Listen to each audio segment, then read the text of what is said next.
Good evening, people of God. I hope everyone is having an amazing Friday. Listen, I want to talk about something that may be a little sensitive, and I'm going to just express it at how it's coming to my spirit, what's on my mind. So, the title of this video will be When a Mother Chooses Her Lovers Over Her Child. I want to encourage the children, and I don't know what else may come out. You know, maybe mothers who have had rocky relationships with their children or who have rocky relationships with their young adult children can kind of help them heal and heal themselves at the childhood. You know, if they weren't perfect, no parent is perfect. But you know, sometimes the sins of a parent can grieve the child because the children are stuck in the home. So, how would I say this? How would I start this off? When a mother chooses her lovers over her child. Some young children, or young adult children, they're grieved when they're in a home, and some parents feel as, well, I gave you a place to stay, I bought you clothes, I sent you to school, I nourished you, I fed you, I took you to the doctor, so I was a good parent. Those things are necessary, because if you don't do some of those things, then you have the law knocking at your door. You have Department of Social Services peeping in your home. You have people talking about how your child coming. They see your child looking all malnourished, so to keep folk off your back. Them necessities, and all that children didn't ask to be here. So doing those things don't make you just a great parent. You're just doing your normal responsibility. Children deserve to be taken care of, in my opinion. You know, but when you have a child, I think you should get to learn that child. You know, and not only that, you should protect that child, not just physically, but also spiritually. You have some parents who, you know, they're not married, and you know, so the child grew up in a home, maybe a single parent home, and just a mother and no father there. You know, and not having a father could affect men and young girls and young boys differently, because you're two different creatures. But also, when you have a mother who chooses her lovers over that child can grow up being grieved in the spirit, because now you're in a home where every child loves their mother so much. And when you see your mother bring in lovers in the home, you know, that's opening the home up to perversion.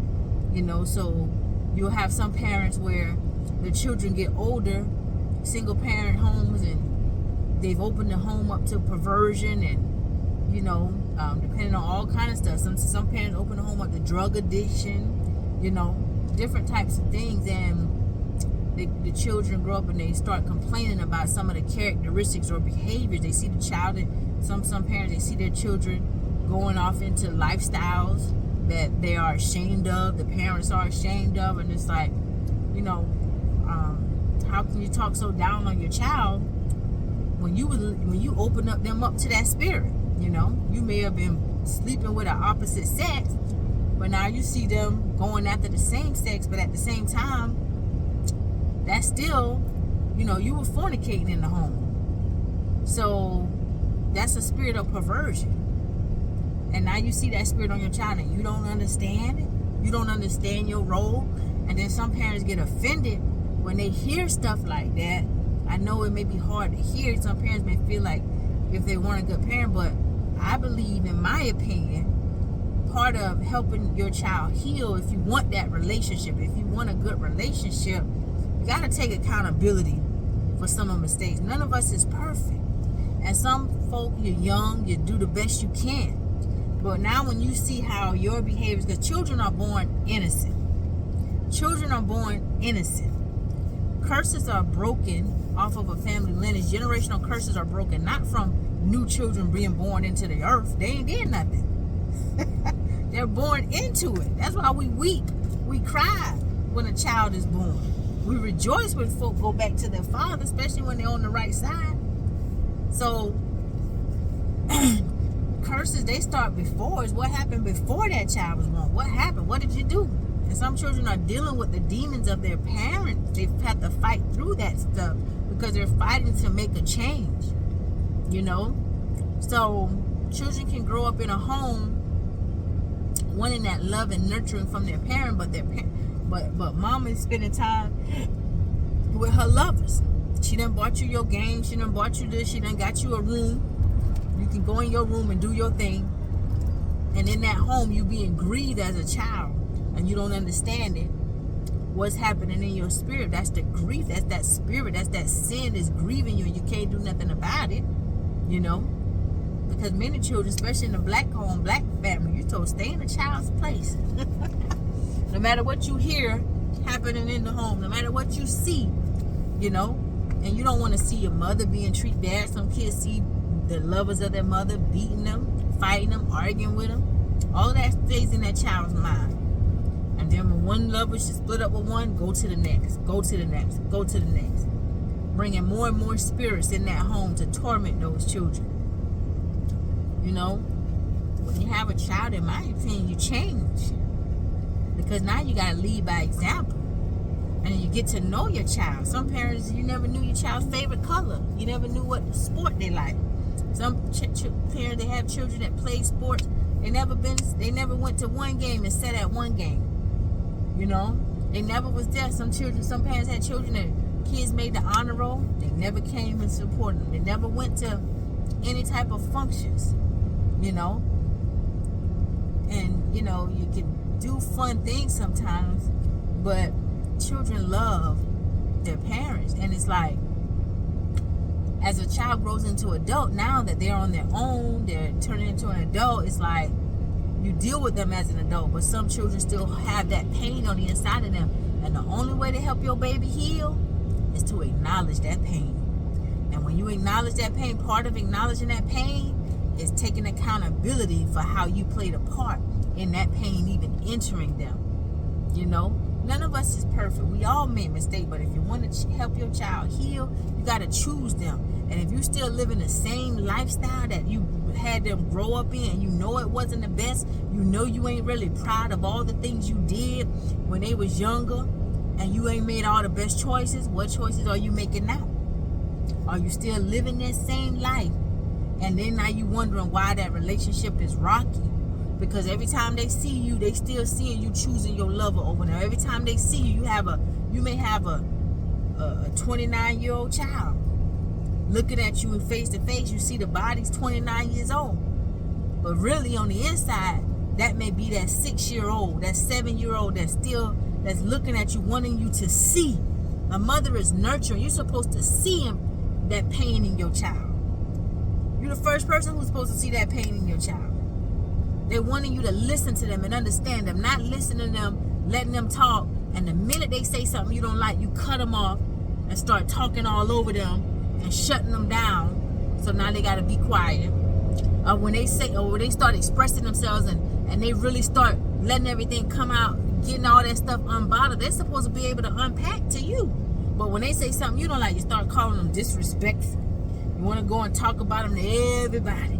You know, go and put their name out there. Oh, they so disrespecting me. No, you're supposed to protect your seed.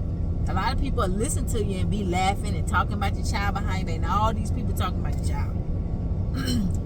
You know, children need that protection, that nurturing. And so if you're somebody whose mother has chosen their lovers over you, and they haven't changed, and they're not willing to change, and maybe you're a young adult and you still carrying around that pain, the only thing I can say, I wish I could give you a hug, but the only thing I can tell you is this, my opinion: forgive your parent, forgive your mother, realize that she's a human being, just like all of us. None of us is perfect. And even though she may still be choosing her lovers over you, try to pray for her, but work on getting yourself healed. Work on controlling the things that trigger you when you meet people. You know, if you're a young man, you're gonna be bitter towards a lot of women because your mama's hurting you, and some of you probably go off into, you know, dating the same sex and stuff like that. Perversion. When that spirit of perversion has entered into the home, that's a spirit of perversion. You gotta deal with that thing. The best thing you can do is heal and grow, accomplish something. And I know it hurt because, you know, like I said, a mother is supposed to be nurturing. You're supposed to be able to lay your head on your mama's breast and cry out your tears. You want to hear something. Your mother's words are supposed to soothe your soul. That's the way in my opinion, it should be. That's the way we think it. We want it to be. But that's not always been the case. You know? But you got to forgive her. Because what happened, what you going through, and how she choosing her lovers over you, something happened prior to her. You know?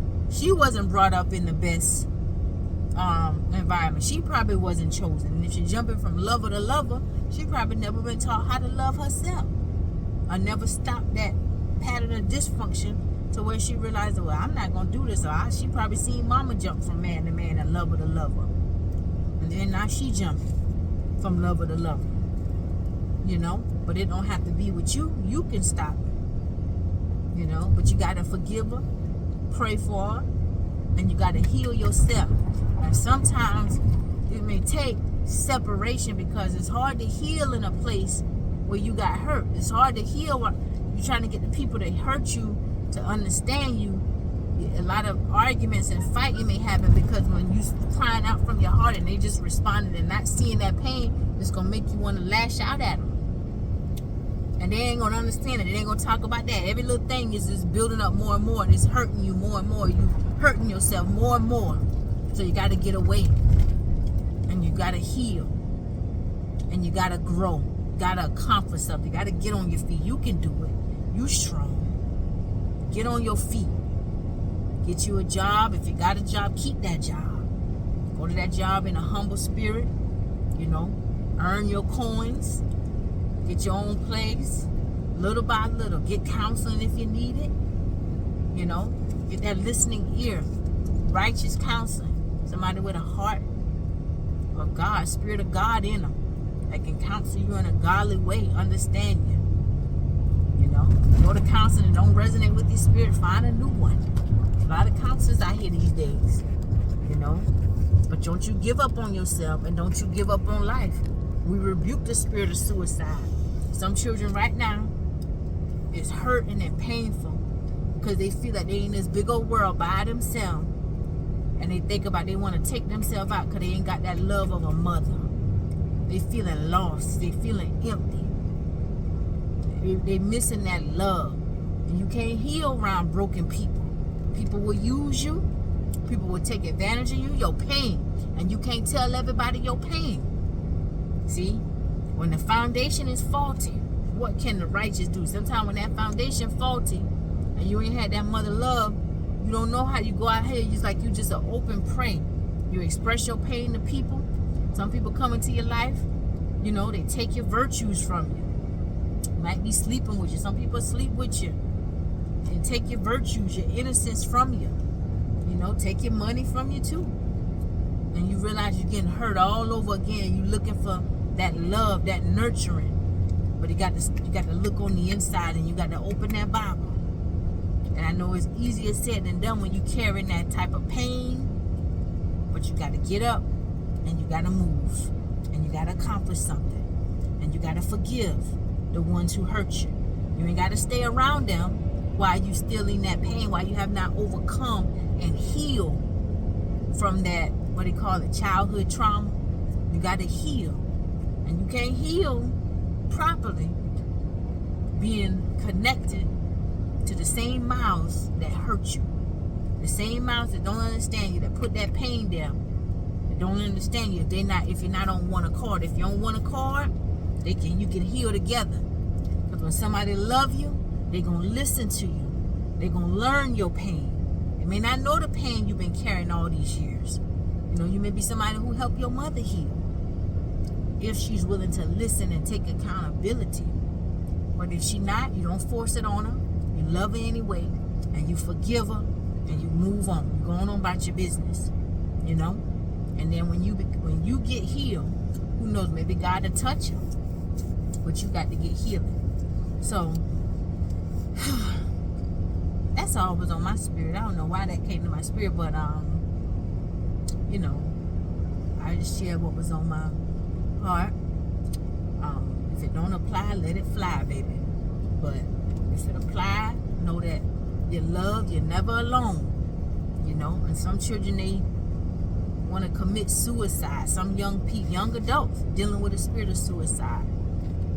Got all this pain on the inside, and the enemy creeps in through pain. That's why you gotta forgive and try to move out that place of pain. But it takes prayer. Ask God to hold your heart. He with you. God, get angels charge of it. If you watching this video and what I'm saying resonate with you, oh, the Spirit of God is with you, baby. The Spirit of God is with you. You ain't by yourself. You got folk out here that'll pray for you. Folk you never met before. Sometimes all you got to do is open out and begin to talk. Talking and expressing yourself with the right people, it can help you heal. People that really love you, that really will understand you and listen to you. Yep, it'll help you heal. So anyway, I love you. God bless you. Stay strong. Accomplish something in life. That's the greatest thing you can do, and then you can help somebody else heal.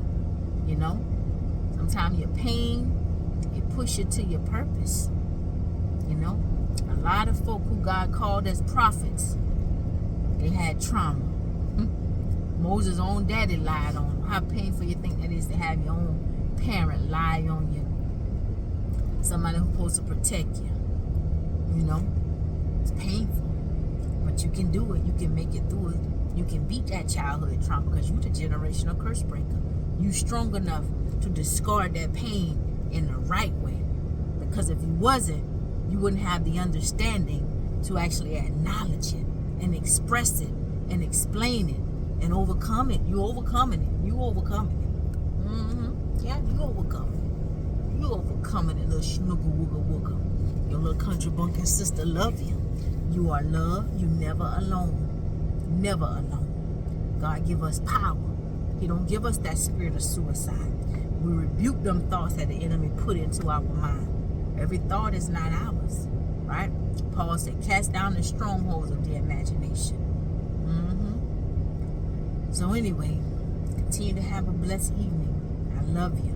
Stand strong. Accomplish something. Start writing. Write down all your visions, all your dreams. You're going to make it. Yeah, you're going to make it. Have a blessed evening.